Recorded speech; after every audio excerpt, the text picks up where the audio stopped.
Tadi saya sempat, membaca data-data ya terkait bagaimana peran, perempuan dan laki-laki terhadap, ekspor dan mungkin, perdagangan internasional ya Bapak.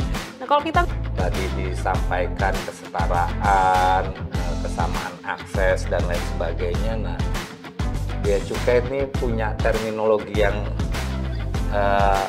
kesan stigma gitu ya. Jadi, kita mau bisa punya peran yang lebih ya.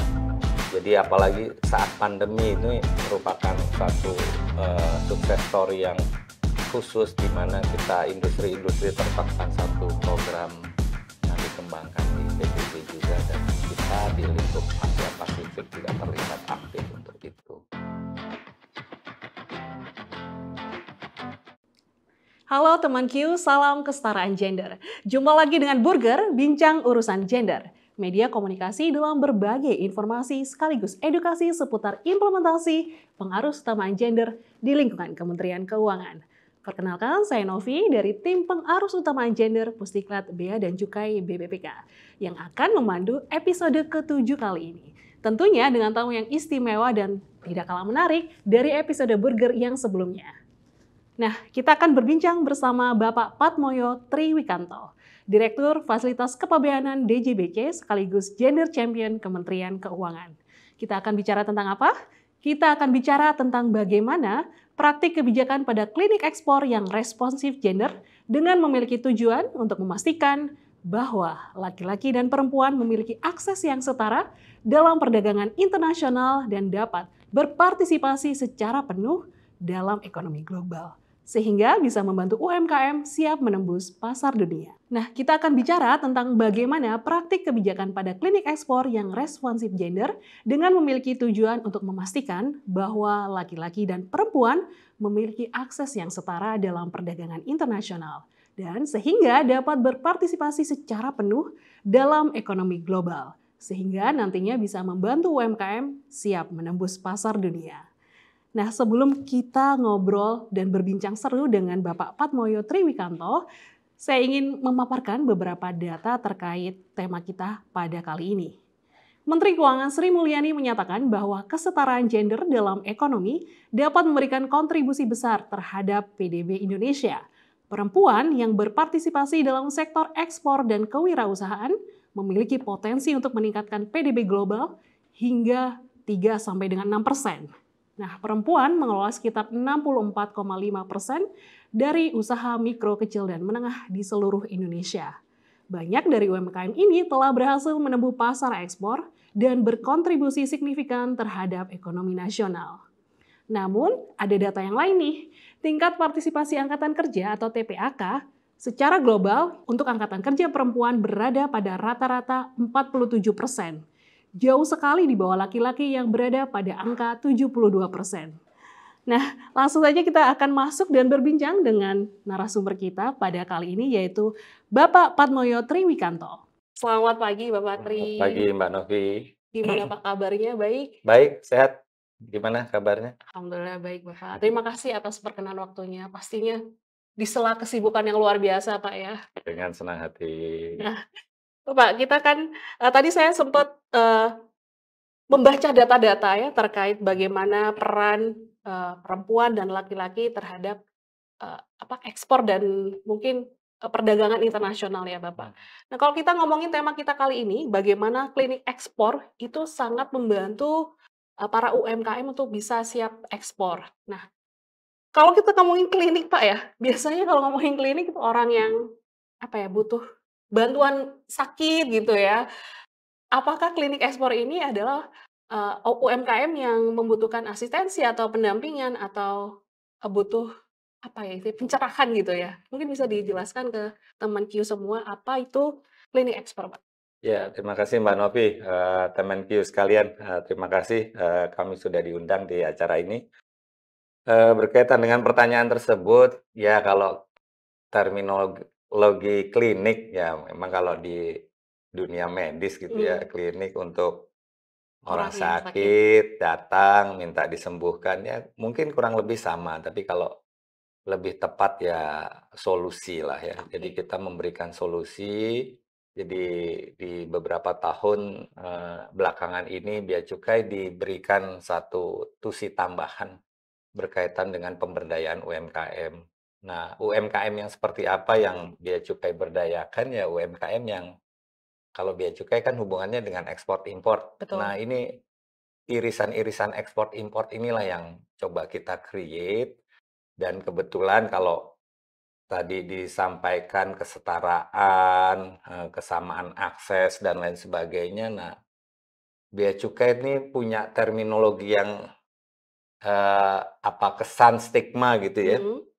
di kalangan awam gitu, ya paling ekspor impor gitu ya, terus, penyelundupan, narkotika, perlindungan masyarakat. Nah, tema berkaitan bahwa bea cukai itu memfasilitasi, nah ini yang mungkin perlu kita, Highlight juga ya? highlight juga. Jadi dari 4 tusi, bea cukai yaitu revenue collector, industrial assistant, trade facilitator, dan juga community protector. Nah, 2 fungsi trade facilitator dan industrial assistant ini yang mungkin melalui kesempatan ini sekaligus saya ingin Menyampaikan ya, Pak? mensosialisasikan. Nah, tadi relate dengan pertanyaan klinik ya, kita di beberapa kantor vertikal, kita punya 135 kantor vertikal seluruh Indonesia, sudah mencanangkan melalui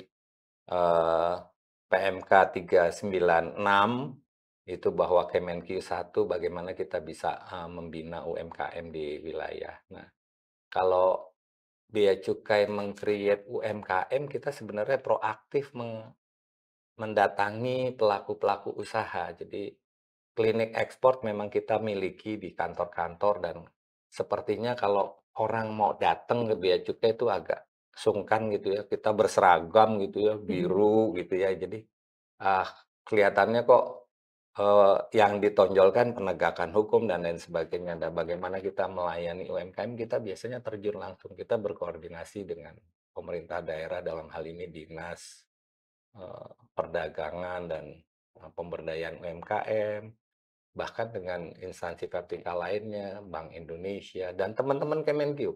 Satu dalam hal ini pajak, perbendaharaan, kekayaan negara kita terjun langsung, bahkan kita punya program Desa Devisa. Oke. Nah, Desa Devisa ini satu program yang kita create, kita datang, kita bina, bagaimana eh, peserta UMKM kalau sekarang isunya gender ya bagaimana ibu-ibu di desa yang Desa. punya potensi inovasi berkaitan dengan kreativitas dan inovasi biasanya itu kria, kerajinan tangan, batik gitu ya. Makanan dan minuman ini luar biasa Mmm. potensinya. Tadi di pengantar ini mengkontribusi 3 sampai 4% PDB. Saya sangat setuju itu dan kita terjun langsung dan kita potret kondisi tersebut. Dan mereka responnya, wah Sa luar biasa, sangat sangat impresif sekali dan bagaimana bea cukai bisa memberikan solusi dari hulu sampai hilir. Wah nanti saya kalau cerita nanti relate dengan pertanyaan, monggo deh saya dipancing oh, iya saja iya, dengan siap. beberapa pertanyaan nanti korelasi dan terminologi bagaimana bea cukai dari sisi perizinan, sampai dengan pembinaan, dan bahkan sampai dengan pembuatan dokumen kalau dia memang Mmm. sudah bisa ekspor. Dan syarat-syarat apa dan bagaimana kita bisa mempertemukan bisnis matching antara penjual dan pembeli di Indonesia dan di luar negeri ini sebuah cerita yang cukup panjang yang nanti menarik mungkin kita diskusikan bersama Mbak Novi. Oke, Silahkan. berarti tadi terkait penguatan fungsi trade facilitator ya, Pak, berarti apakah itu latar belakang didirikannya klinik ekspor ini, Pak? Betul. Mmm. Jadi, kita mau bisa punya peran yang lebih, ya. Jadi apalagi saat pandemi ini merupakan satu, sukses story yang khusus di mana kita industri-industri tertekan, perdagangan internasional antar negara juga agak terhambat, tapi bagaimana UMKM tumbuh dan bisa resilience gitu ya. tangguh menghadapi kondisi yang demikian berat. Mereka bekerja dari rumah, kita support dari sisi pembiayaan melalui kerjasama dengan perbankan, dan bahkan juga SMV Kementerian Keuangan dalam hal ini LPEI, Lembaga Pembiayaan Ekspor Indonesia, Exim Bank, Indonesian Exim Bank. Luar biasa kolaborasi ini sehingga kita bisa bisa menunjukkan peran negara, peran pemerintah hadir untuk menumbuhkan UMKM-UMKM yang diawali misalnya pemberdayaan waktu itu untuk membuat APD, Waktu alat COVID, Pak, ya? COVID, terus sederhana masker dan lain sebagainya. Dan bagaimana produk-produk UMKM bisa diterima di pasar internasional. Menarik, Pak. Tadi, ngomongin bagaimana kita mendampingi, kemudian memberikan solusi. Apa saja sih, Pak, ruang lingkup, terus juga kegiatan dari klinik ekspor yang sudah diinisiasi oleh DJPJ nih, kan katanya ada di kantor wilayah ya, kantor kantor pelayanan di wilayah Direktorat Jenderal Bea dan Cukai. Bisa diceritain strateginya seperti apa, kemudian ruang lingkup kegiatan yang apa ya, diselenggarakan di klinik-klinik ekspor di setiap daerah itu ngapain aja, Pak? Ya, tahapan kita masih pakai bagaimana PUG ini juga bisa kita terapkan di Direktorat Jenderal Bea dan Cukai. Kita mengawalinya dengan data terpilah. Oke. Ya, kita punya basis data yang memang harus valid gitu ya. Kita bagaimana satu provinsi terdiri dari kabupaten kota, potensi daerahnya apa, dia punya kelebihan apa, dan bagaimana keunggulan masing-masing daerah. Nah, potensi-potensi daerah tersebut yang kita potret, sehingga kita punya data yang betul-betul cukup relatif lebih valid ya. Jadi kita datang gitu bukan tanpa data. Nah, ini yang faktor utama yang kita kita lakukan di teman-teman baik di pusat maupun di daerah. Kita berkolaborasi dengan kementerian lembaga lain untuk mengcapture daerah-daerah yang punya potensi. Nah, biasanya strateginya kita mendatangi. Kita mendatangi satu daerah yang punya potensi. Misalnya contoh potensi rotan, potensi tenun, Batik ya, Pak, ya? batik gitu ya, handicraft dan lain sebagainya yang kita setengahnya juga memperkenalkan diri gitu loh. Kami bea cukai, kami punya peran ini, ada nggak kendala, permasalahan. Nah, mereka terkaget-kaget, apa itu bea cukai? Nah, kita lebih Mmm. lebih memperkenalkan diri sehingga dia lebih mengenal, tak kenal maka tak sayang gitu ya. Nah, dia tahu bea cukai, oh seperti ini, berarti memang satu instansi pemerintah yang mengelola dan mengurus ekspor impor. Nah, kan berarti mereka yang tadinya newbie, yang baru gitu, yang Belum tidak tahu gitu. mengenal apa proses ekspor impor, oh begitu toh. Nah, itu justru ini awal perkenalan kita dengan komunitas-komunitas UMKM yang notabene nanti kita tindak lanjuti kalau sudah ada kebutuhan mereka, needs and wants-nya kita tahu apa gitu ya. Mungkin dia kendala bahan baku. Pak, bahan baku kami masih impor, Pak. Kalau kami beli di pasar, Mahal. harganya ada komponen bea masuk dan pajak dalam rangka impor, mahal. Kita nggak bisa jual lagi gitu ya. Marginnya Nah, dikit ya, Pak, ya? marginnya kecil. Gimana Pak kalau pas saat impor kebutuhan bahan baku kita, kita bisa dapat pembebasan. Nah, di sini kita coba asistensi bahwa kita punya insentif fiskal yang bisa mereka terima melalui program kemudahan impor tujuan ekspor. Oke. Selaku pelaku usaha, dia bisa mengimpor, memperoleh penangguhan, pembebasan maupun penangguhan, pengembalian bea masuk dan pajak dalam rangka impor untuk diekspor. Nah, ini gayung bersambut, Mbak, Betul betul, Pak. dan mereka antusias sekali. Dan kalau emang dia butuh kebutuhan pembiayaan, nah kita bisa kasih informasi, kita berkolaborasi dengan LPII maupun Himbara. kita punya koordinasi dengan BNI melalui program Eksporanya, Mandiri dengan Kopranya, dan BRI dengan pemberdayaan desanya. Itu luar biasa, dan kita sama-sama bagaimana permodalan dia, dan kita nanti klaster dia. Rintisan, mandiri, sampai siap ekspor. Jadi berjenjang juga. Nggak mungkin Nggak langsung ujuk-ujuk. dia siap ekspor. Wah, mustahil. Ini kalau kita bicara ekspor itu parameternya bagaimana kualitasnya, kuantitasnya, kontinuitasnya. Jadi nggak mungkin juga negara pembeli beli sekali aja, nggak mungkin.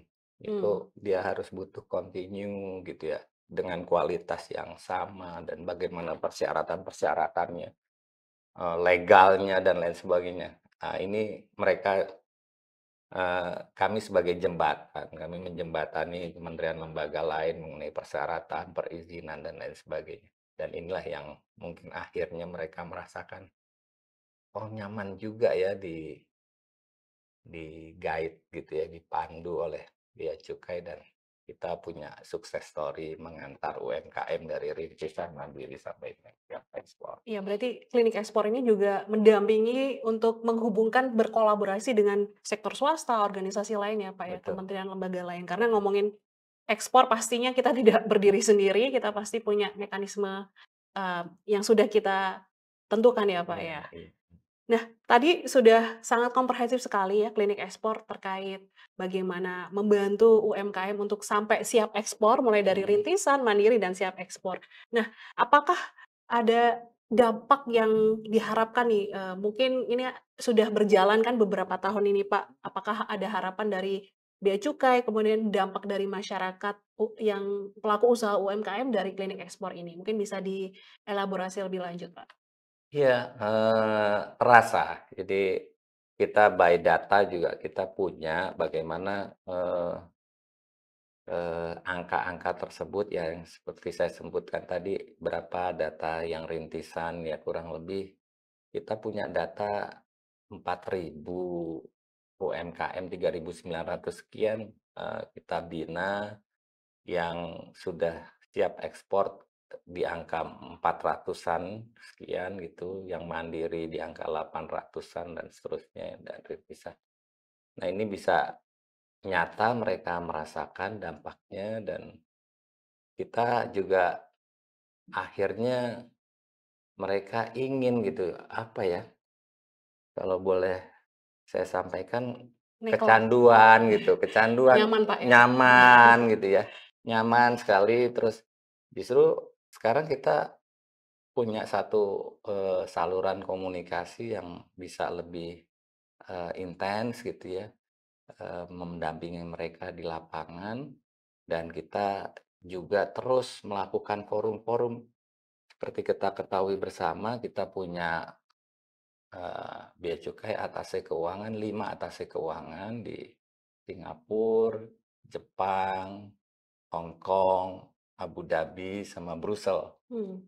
Nah, ini counterpart ini kita jadikan sarana berkomunikasi, dan mereka bergiat untuk melakukan business matching. Pun demikian, Kementerian Keuangan sudah melakukan, perjanjian kerjasama PKS Mhm. dengan Kemenlu, dan bagaimana Kemenlu dengan program ekonomi diplomasinya, dan ini juga menitik beratkan bagaimana membuka pasar, di luar negeri melalui, atase perdagangan, melalui biro ekonomi mereka masing-masing, dan sekarang sedang gencar. Nah, disitulah yang saya sampaikan tadi, kok rasanya kalau ada event apa gitu, wah mereka berbondong-bondong ingin berpartisipasi, apapun itu. Expo kah, simposium kah, pelatihan Bapak Ibu. Jadi kita punya program pelatihan dengan perbankan, dengan Kemenlu, dengan Kemenkop untuk pemberdayaan UMKM ini.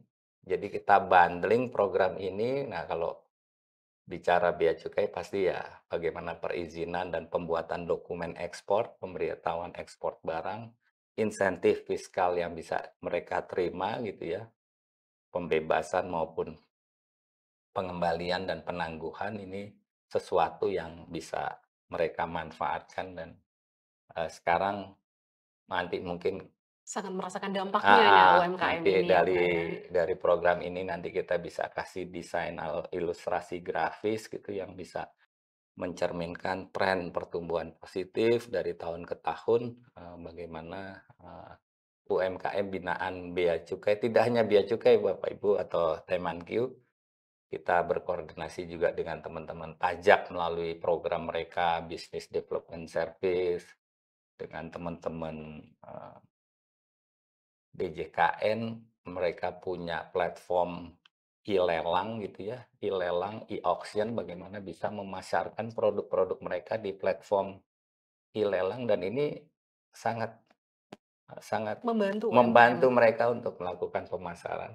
Pun demikian dari sisi pembiayaan, teman-teman Direktorat Jenderal Perbendaharaan melalui kantor-kantor perbendaharaan menyalurkan UMI, kredit usaha mikro, Banyak terus skema ya, Pak, ya? banyak skema yang luar biasa yang bisa dirasakan oleh mereka pelaku-pelaku UMKM. Oke, itu berarti kita sudah membahas terkait mulai dari apa itu klinik ekspor, Hmm. kemudian bagaimana strategi dan ruang lingkupnya sampai dampaknya yang luar biasa untuk pelaku UMKM.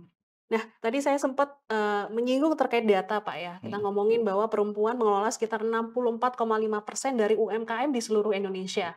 Tapi data LPI baru 14,4% pelaku usaha perempuan yang berhasil ekspor. Berarti itu kan kurang dari 15%, Pak.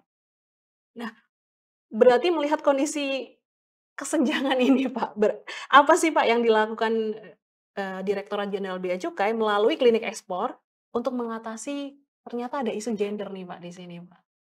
Ya, nah itu kita juga menjadikan target kita bahwa kebijakan pengarusutamaan gender ini tidak bias ataupun netral gitu ya. Kita punya program juga responsif. Nah, data-data tersebut menunjukkan kok mungkin akses para perempuan untuk pembiayaan seperti apa. Jadi, bagaimana dia punya, eligibility yang bisa masuk ke akses pembiayaan dan lain sebagainya. Nah, tetapi dari beberapa pengalaman di lapangan justru, teman-teman perempuan Ya semangat ya? semangat sekali dan, mereka antusias, mereka ingin dibimbing bagaimana dari hulu sampai hilirnya dan program-program tersebut kita catat, Mbak Novi. Jadi kita punya satu database gitu, dari Mhm, pelatihan misalnya, terus bagaimana dia sudah progres ya, berkomitmen dengan, pembiayaan perbankan gitu, mereka sudah cukup banyak mhm. angka-angkanya dan Trennya nilai naik ya, Pak, ya? kriterianya naik, tingkat partisipasinya naik, dan saya kok punya keyakinan justru malah kaum perempuan tuh punya lebih Resilient ya, daya Pak? resilience-nya, tinggi. Jadi mudah-mudahan nanti angka tersebut terkoreksi, coba kita, bedah lagi dan, nanti kita kita punya kebetulan nih sekarang nih dari setahun terakhir ini program-program yang memang kita tempelkan khusus Untuk perempuan, Pak? untuk perempuan. Bahkan juga nggak cuman isu, jenis Gender, ya. kelamin, mungkin disabilitas. Kita punya program bagaimana pemberdayaan UMKM di disabilitas. Nah, ini beberapa pemerintah kota dan kabupaten sangat respon.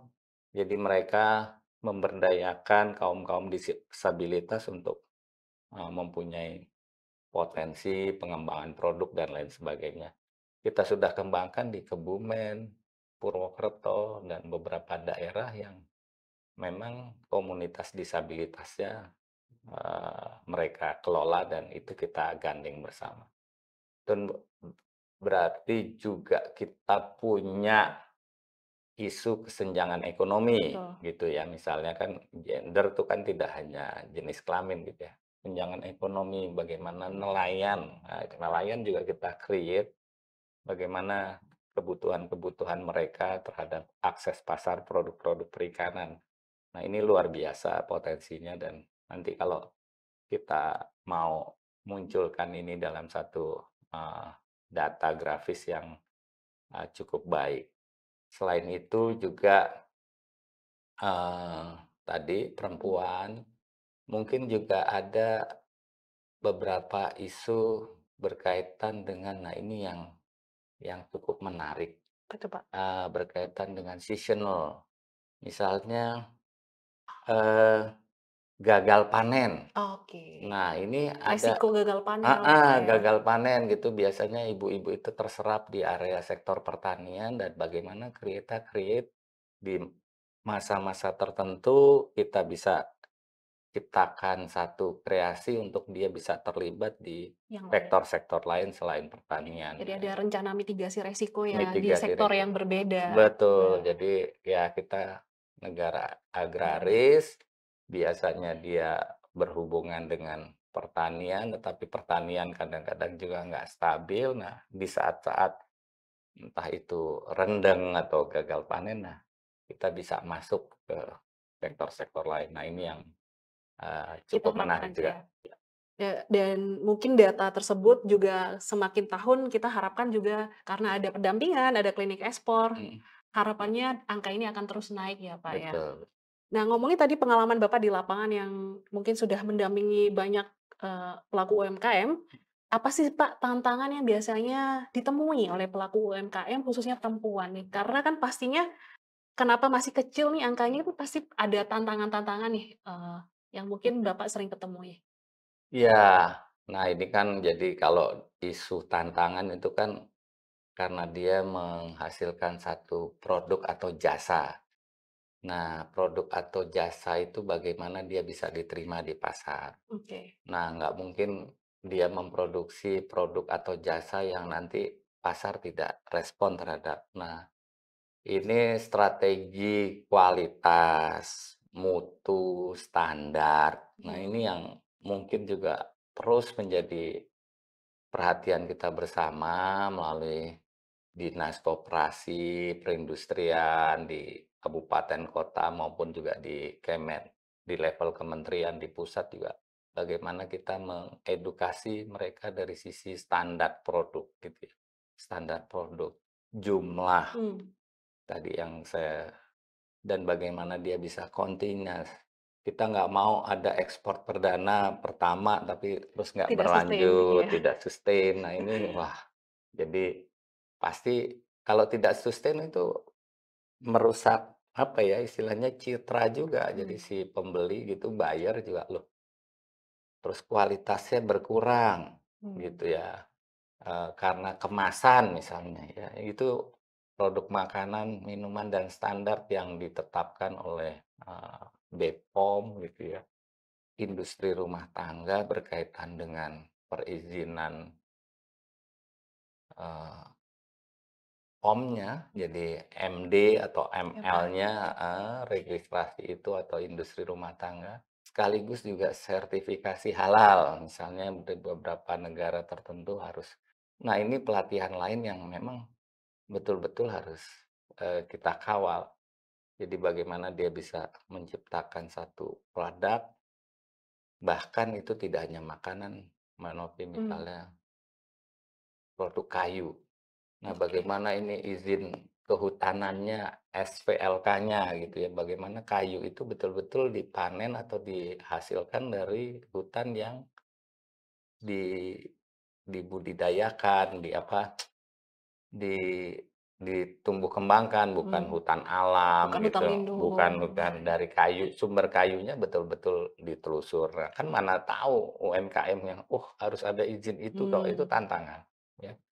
Terus, produk garmen, mungkin tinta yang dipakai harus eco print. Nah, mmm, itu pun juga pemenuhan standar. pemenuhan standar ya. Jadi, nah kalau di area kepabeanan sepanjang dia eligible, persyaratannya, submit dokumennya udah serba online gitu ya. Bahkan nanti bagaimana dia mencapai skala ekonomi produknya, kalau dia ngirim barang sedikit sama ngirim barang banyak sama misalnya. lebih enak ngirim barang banyak, jadi Sekali. ekonominya kecil kan, kuantiti nilai biayanya per jumlahnya kan jadi Kecil, kecil iya. gitu. Nah ini bagaimana kita coba hubungkan dengan konsolidator, jadi bisa bergabung, agregat, baru kita ekspor. Nah ini juga satu kendala yang di lapangan supaya kita bisa bersaing gitu ya. Kalau enggak mahal gitu, harga sensitif, price sensitif sekali di beberapa Mhm. negara. Jadi saingannya cukup ketat. Jadi klinik ekspor ini benar-benar sangat membantu mulai dari, menjawab tantangan tersebut mulai dari pelatihan, kemudian pendampingan juga, Mhm. konsultasi juga ya, Pak, ya. Jadi tentunya, tantangan-tantangan yang ada ini ingin kita hadapi bersama ya, Pak, ya, Oke. melalui klinik ekspor ini.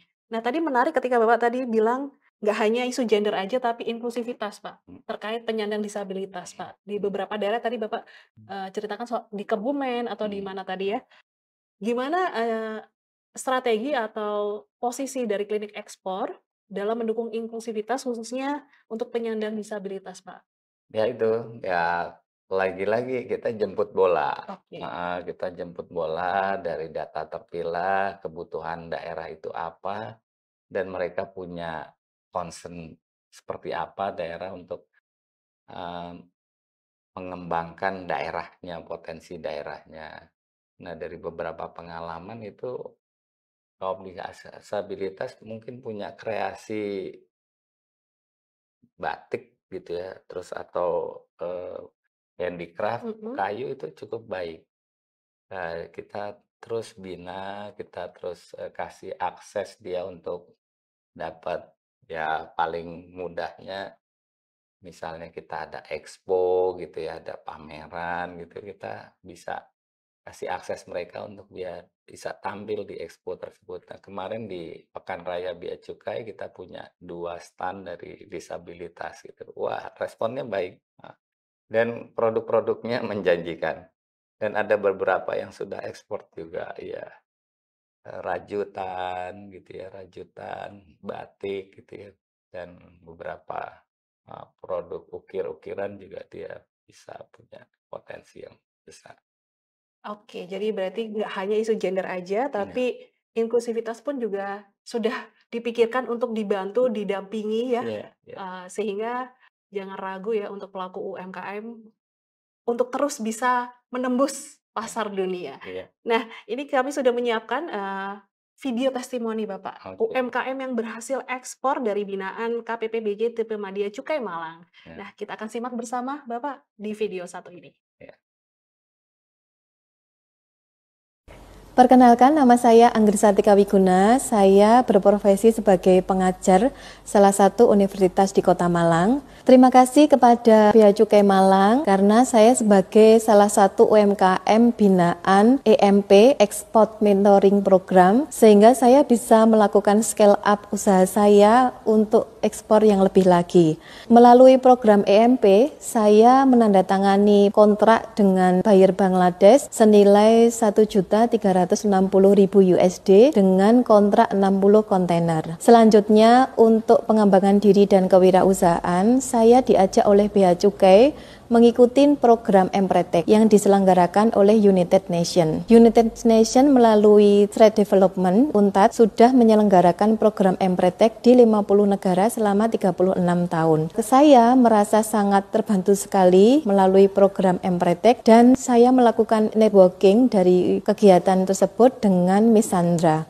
Miss Sandra sebagai Direktur Empretek Malaysia dan sekaligus kami melakukan networking dengan NAWEM. NAWEM adalah Persatuan Wanita Pengusaha di Malaysia. Melalui kolaborasi dengan Miss Sandra, kami membentuk yang dinamakan Hub untuk membantu UMKM lebih lagi sehingga bisa pecah telur melalui klinik Bea Cukai supaya bisa meningkatkan ekspor UMKM itu sendiri. Besar harapan kami bersama-sama lebih mensukseskan ekspor Indonesia dan bisa bermanfaat bagi sesama. Kami sudah membangun kolaborasi dan juga komunikasi untuk melakukan business matching ke UMKM di bawah Kementerian Keuangan dan Kementerian Luar Negeri. Business matching yang diharapkan bisa untuk membantu UMKM go ekspor ke Malaysia dan negara-negara di sekitarnya. Besar harapan kami, ilmu dan kesempatan ini kami bisa tularkan kepada UMKM di bawah klinik ekspor Bea Cukai untuk bisa pecah telur dan ekspor berkelanjutan.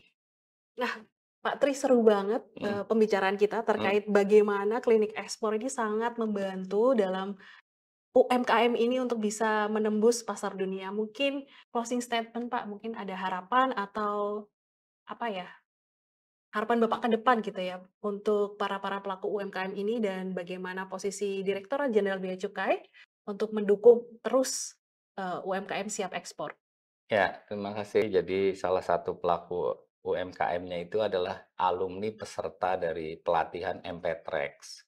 Nah, MPTRAX ini UNTADS, PBB, ada paket bekerja sama dengan Kemenlu dan Bea Cukai.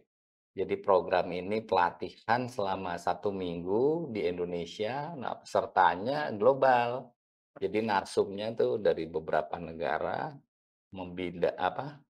memberikan asistensi kepada UMKM di Indonesia yang terpilih dalam diklat itu, pelatihan itu, dan narsum itu dari negara luar, Brazil, Vietnam, Malaysia gitu. Nah, punya networking, jejaring gitu, sehingga kebutuhan mereka apa, kita apa. Nah, ini salah satu alumni dari MPTRAX ini berhasil ekspor perdana di Malang. Nah, ceritanya seperti itu, dan ini akan ada jilitan lanjutan gitu ya, program-program pelatihan, karena PBB pun juga concern.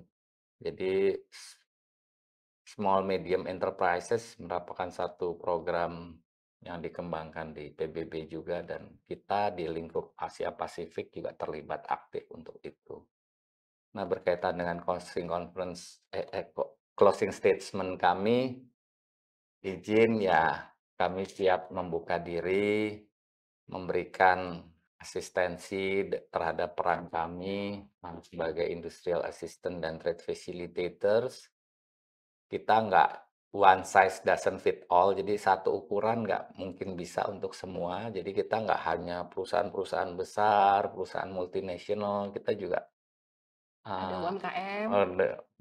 memfasilitasi UMKM gitu ya, mikro, menengah, kecil, kita sentuh juga, kita berikan insentif juga, dan hasilnya terbukti bahwa ini resilience, ini tangguh gitu ya, tahan uji untuk kita bisa berdayakan, dan mudah-mudahan melalui peran Bea Cukai pada khususnya dan Kemenq pada umumnya, ini benar-benar kita satukan tekad gitu ya, melalui program Kemenq 1 luar biasa, kita bisa bergandeng tangan, bersinergi, berkolaborasi untuk pemberdayaan UMKM, terutama UMKM yang siap ekspor dan berani ekspor. Makasih, Mbak. Nah, teman Q, tadi seru sekali ya kita ngomongin terkait klinik ekspor, kemudian bagaimana ruang lingkup sampai dengan bagaimana klinik ekspor ini membantu para pelaku UMKM siap menembus pasar dunia. Kebijakan klinik ekspor yang telah memasukkan perspektif gender dan inklusif adalah langkah konkret yang perlu diapresiasi. Hal ini adalah bukti nyata serta komitmen Direktorat Jenderal Bea dan Cukai dalam mengimplementasikan pengarus utama gender melalui berbagai inisiatif yang mendukung pelaku UMKM. Dukungan ini sangat penting sekali untuk memastikan bahwa setiap orang, perempuan, dan laki-laki memiliki kesetaraan akses yang sama dalam berpartisipasi untuk pembangunan ekonomi. Dengan adanya kebijakan ini, diharapkan pelaku UMKM, khususnya perempuan, dapat lebih mudah menembus pasar internasional dan berkontribusi lebih besar terhadap perekonomian Indonesia. Nah, sebagaimana arahan Menteri Keuangan, kita harus selalu memakai lensa optik gender dan selalu peka terhadap isu-isu gender dalam setiap langkah kita. Hal ini penting karena kebijakan yang kita buat bisa memiliki dampak yang berbeda bagi perempuan dan laki-laki. Dengan kesadaran ini diharapkan kita dapat menciptakan kebijakan yang lebih adil dan inklusif. Sekali lagi terima kasih kepada narasumber dan semua pihak yang telah berpartisipasi dalam diskusi kita pada kali ini. Semoga kita semua terus berkomitmen untuk mendukung kesetaraan gender dalam setiap aspek kehidupan kita. Teman Q, dimanapun Anda berada, demikianlah perbincangan kita mengenai praktik klinik ekspor yang responsif gender untuk mendukung UMKM siap menembus pasar dunia. Semoga perbincangan ini dapat memberikan pembelajaran dan inspirasi serta berdampak positif bagi kita semua. Sebelum kita akhiri, saya ada pantun nih. Ekspor rempah ke seluruh dunia. Membawa harum Nusantara. Kesetaraan gender kita jaga agar semua bisa berkarya.